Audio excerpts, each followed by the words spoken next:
আজকে পেয়ারা মাখা খাওয়া হবে, ঠিক আছে। সাথে বিট লবণ আছে, আর এই যে কেকলির মধ্যে ঝাল থেতো করা হচ্ছে, ঠিক আছে।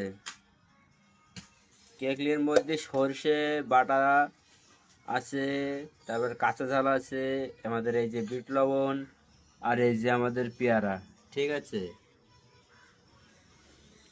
পেয়ারা খাওয়া হবে। আর এই যে আমাদের মামু দুনিয়া আজকে পরিষ্কার করেছে, ছুটি করে কাজ ছিল না, আজকে সব ছুটি করে সব পরিষ্কার করা হয়েছে। মামু সব কাঠ কুট জ্বালানি সব এখানে গুছিয়ে রেখে দিয়েছে ভালো করে, কোনো টেনশন নেই। আমাদের মামু সব পরিষ্কার করেছে।